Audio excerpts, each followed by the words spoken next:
perkenalkan, nama saya Benedikta Yohanesta, saya biasa disapa Nia. Saya mahasiswi semester 5 dari Universitas Nusa Cemana Kupang, Fakultas Kelautan dan Perikanan, Prodi Budidaya Perairan. Sekarang saya sudah berada di Ekowisata Hutan Mangrove yang letaknya berada di Oesapa Barat.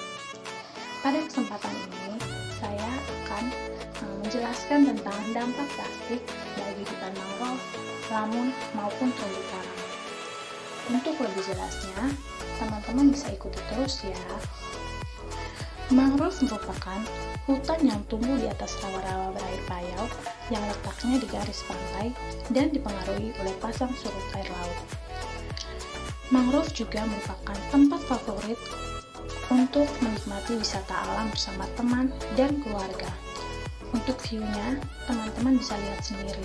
Begitu banyak rimbunan pohon bakau yang indah elok untuk kita berfoto-foto. Hutan mangrove ini secara umum sangatlah penting, bisa sebagai paru-paru dunia, sebagai sumber ekonomi, dan tempat tinggal flora dan fauna. Dan uniknya lagi, bisa mencegah terjadinya abrasi. Selain itu juga, mangrove juga berfungsi sebagai tempat penyimpanan air dan mengurangi polusi udara.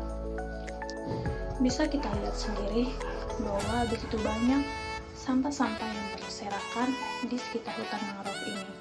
Nah, di mana salah satunya yaitu sampah plastik yang merupakan sampah anorganik.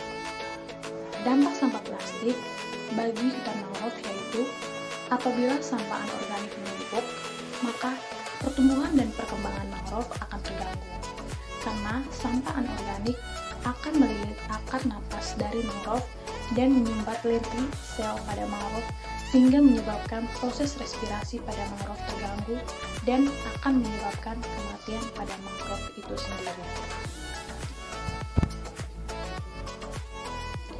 Yang berikutnya adalah sistem lambung.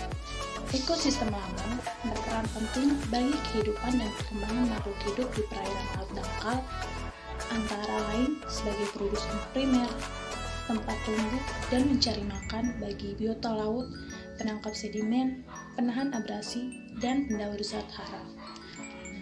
Dampak sampah plastik bagi ekosistem lambung yaitu lambung yang tertutup sampah akan mengalami perubahan warna daun dan menghambat penyerapan air sinar matahari hingga menyebabkan kematian pada lambung itu sendiri.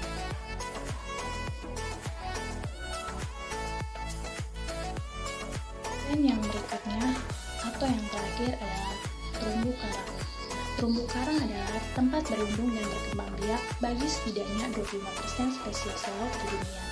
Terumbu karang ini juga berperan dalam mengurangi polusi lautan.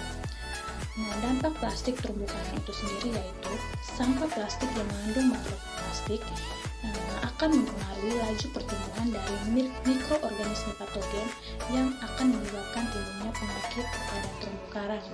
Dan cahaya matahari yang masuk ke dasar perairan akan terhambat karena sampah plastik sehingga proses fotosintesis pada terumbu karang menjadi lambat dan akan menyebabkan kematian pada terumbu karang itu sendiri. Sekian saja video dari saya. Semoga video ini dapat bermanfaat bagi teman-teman. Terima kasih. Dah.